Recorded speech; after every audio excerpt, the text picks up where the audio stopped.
ನಮಸ್ಕಾರ ಸ್ನೇಹಿತರೆ, ಈ ದಿನ ನಾನು 2 ವರ್ಷಗಳ ಬಿ ಎಡ್ ಕೋರ್ಸ್ ಬಗ್ಗೆ ಮಾಹಿತಿ ನೀಡ್ತೀನಿ. ಓಕೆ, 2025-26 ಸಾಲಿನ ಬಿ ಎಡ್ ಕೋರ್ಸ್ಗೆ ಆನ್ಲೈನಲ್ಲಿ ಅರ್ಜಿ ಕರೆದಿದ್ದಾರೆ. ಸೊ ಅರ್ಜಿ ಸ್ಟಾರ್ಟ್ ಆಗಿರೋ ಡೇಟು 3/10/2025ರಿಂದ ಹಿಡಿದು 3/11/2025ರವರೆಗೆ ಇರುತ್ತದೆ. ಓಕೆ, ಅರ್ಜಿ ಎಲ್ಲ ಸಲ್ಲಿಸಿದ ಮೇಲೆ ಮುಂಚೆ ನಾವೆಲ್ಲ ಏನು ಮಾಡ್ತಾಯಿದ್ವಿ ಅಂದರೆ ಅಪ್ಲಿಕೇಶನ್ ಸಬ್ಮಿಟ್ ಆಗಿ ಎಲ್ಲ ಕೌನ್ಸ್ಲಿಂಗ್ ಎಲ್ಲ ಆದಮೇಲೆ ಸೊ ಕೌನ್ಸ್ಲಿಂಗ್ ಮಾಡೋದಕ್ಕಿಂತ ಮುಂಚೆ ನಾವು ನೂಡಲ್ ಸೆಂಟ್ರಿಗೆ ಹೋಗ್ಬಿಟ್ಟು ಒರಿಜಿನಲ್ ಡಾಕ್ಯುಮೆಂಟ್ ವೆರಿಫಿಕೇಷನ್ ಅಂತ ಮಾಡಿಸ್ತಾ ಇದ್ವಿ.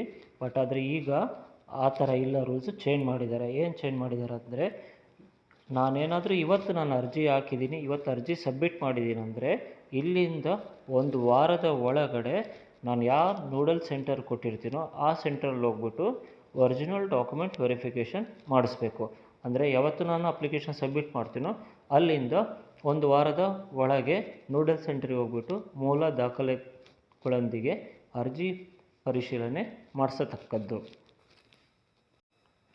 ಬಿ ಎಡ್ ಅರ್ಜಿ ಸಲ್ಲಿಸಲು ಬೇಕಾದ ದಾಖಲಾತಿಗಳು: SSLC marks card, PUC marks card, degree marks cards. Next ಯಾರಾದರೂ PG ಮೇಲೆ ಅಪ್ಲಿಕೇಶನ್ ಹಾಕೋದಾದರೆ PG marks cards. Next 1 to 12 ಅಥವಾ 1ರಿಂದ 7 ವರ್ಷ ಕರ್ನಾಟಕ ಅಭ್ಯರ್ಥಿ ಎಂದು ಪರಿಗಣಿಸಲು ಕನಿಷ್ಠ 7 ವರ್ಷಗಳ ವ್ಯಾಸಂಗ ಪ್ರಮಾಣಪತ್ರ ಕಡ್ಡಾಯವಾಗಿರುತ್ತದೆ. ಇನ್ ಕೇಸ್ 1 to 10th ಇದ್ರೂ ಓಕೆ, ಅಥವಾ 1 to 12th ತನಕ ಇದ್ರೂ ಇನ್ನೂ ಬೆಟರು. ನೆಕ್ಸ್ಟು ಯಾರಾದರೂ 1ರಿಂದ 10 ಕನ್ನಡ ಮಾಧ್ಯಮದಲ್ಲಿ ಎಜುಕೇಷನ್ ಮಾಡಿದರೆ ಸೊ ಅವರು 1ರಿಂದ 10ನೇ ತರಗತಿವರೆಗೆ ಕನ್ನಡ ಮಾಧ್ಯಮ ಪ್ರಮಾಣಪತ್ರ ರೆಡಿ ಮಾಡಿಟ್ಕೊಂಡಿರಬೇಕು.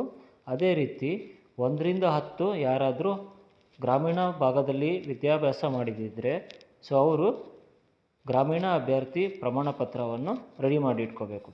ಸೊ ನೆಕ್ಸ್ಟು ಕ್ಯಾಸ್ಟು ಮತ್ತು ಇನ್ಕಮ್ ಸರ್ಟಿಫಿಕೇಟು. ಸೊ ಇದಿಷ್ಟು ಡಾಕ್ಯುಮೆಂಟ್ಸ್ ಬೇಕು, ಹಾಗೆ ಒಂದು ಫೋಟೋ. ಓಕೆ, ಫೀಸ್ ಡೀಟೇಲ್ಸ್ ಹೇಳ್ತೀನಿ.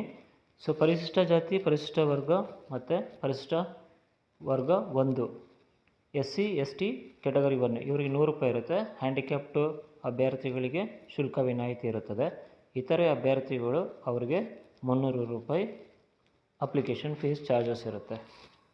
ಓಕೆ, ಇವಾಗ ಇಲ್ಲಿ ಇಂಪಾರ್ಟೆಂಟ್ ಡೇಟ್ಸ್ ಇದೆ.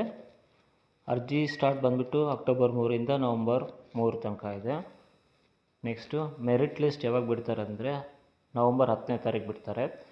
ನೆಕ್ಸ್ಟು ಮೆರಿಟ್ ಲಿಸ್ಟಲ್ಲಿ ನನಗೇನಾದರೂ ಕಾಲೇಜಸ್ ಚೇಂಜಸ್ ಮಾಡೋಂಗಿದ್ರೆ ಸೊ ಕಾಲೇಜಸ್ ಆ್ಯಡು ಮತ್ತು ಡಿಲೀಟ್ ಏನಾದರೂ ಮಾಡೋದಿತ್ತು ಅಂದರೆ 11ನೇ ತಾರೀಕು ನವಂಬರಿಂದ ಹಿಡಿದ್ಬಿಟ್ಟು 12ನೇ ತಾರೀಕು ನವಂಬರ್ ತನಕ ಟೈಮ್ ಕೊಟ್ಟಿದ್ದಾರೆ. 2 ದಿವಸ ಟೈಮ್ ಇರುತ್ತೆ. ನೆಕ್ಸ್ಟು ಸೀಟು ಹಂಚಿಕೆಯ ಮೊದಲ ಪಟ್ಟಿ ಪ್ರಕಟಣೆ ಬಂದುಬಿಟ್ಟು 13ನೇ ತಾರೀಕು ನವಂಬರ್ 13ನೇ ತಾರೀಕು ಫಸ್ಟ್ ಲಿಸ್ಟ್ ಬಿಡ್ತಾರೆ. ಸೊ ಮೊದಲನೇ ಪಟ್ಟಿಯಲ್ಲಿ ಸೀಟು ಪಡೆದ ಅಭ್ಯರ್ಥಿಗಳಿಂದ ಶುಲ್ಕ ಪಾವತಿ ಮತ್ತು ಅಭ್ಯರ್ಥಿಗಳಿಗೆ ಜಿಲ್ಲಾ ವ್ಯವಸ್ಥಾಪಕ ಕೇಂದ್ರಗಳಲ್ಲಿ ಪ್ರವೇಶಾತಿ ಪತ್ರ. ಸೊ ಯಾರ್ಯಾರು ಅಡ್ಮಿಷನ್ ರೆಡಿ ಆಗ್ತಾರೋ, ಸೊ ಯಾರ್ಯಾರು ಸೀಟ್ ಸಿಕ್ಕಿರುತ್ತೋ ಅವರೆಲ್ಲ ಹೋಗ್ಬಿಟ್ಟು ಫೀಸ್ ಕಟ್ಟಿ ಅಡ್ಮಿಷನ್ ಆಗೋದಕ್ಕೆ 14ನೇ ತಾರೀಕಿಂದ ನವಂಬರ್ 14ನೇ ತಾರೀಕಿಂದ ಹಿಡಿದು ನವಂಬರ್ 19ನೇ ತಾರೀಕು ತನಕ ಟೈಮ್ ಕೊಟ್ಟಿದ್ದಾರೆ. ನೆಕ್ಸ್ಟ್ ಇದಾದಮೇಲೆ 24ನೇ ತಾರೀಕು ಒಳಗಡೆ ಕಾಲೇಜಿಗೆ ಅಡ್ಮಿಷನ್ ಆಗಲಿಕ್ಕೆ ಲಾಸ್ಟ್ ಡೇಟ್ ಕೊಟ್ಟಿದ್ದಾರೆ. ಸೊ ಮೊದಲ ಪಟ್ಟಿಯಲ್ಲಿ ಪ್ರವೇಶಾತಿ ಪತ್ರ ಅಡ್ಮಿಷನ್ ಸ್ಲಿಪ್ ಪಡೆದ ಅಭ್ಯರ್ಥಿಗಳು ಕಾಲೇಜಿನಲ್ಲಿ ದಾಖಲಾತಿ ಪಡೆಯಲು ಕೊನೆಯ ದಿನಾಂಕ 24 ನವಂಬರ್ 2025. ಸೊ ಇವರೆಲ್ಲ ಆದಮೇಲೆ ಎಲ್ಲ ಮುಗಿದ್ಮೇಲೆ 20ನೇ ತಾರೀಕಿಂದ ಸೆಕೆಂಡ್ ರೌಂಡ್ ಬಿ ಎಡಿಂದು ಕೌನ್ಸ್ಲಿಂಗ್ ಸ್ಟಾರ್ಟ್ ಆಗುತ್ತೆ. So thank you friends.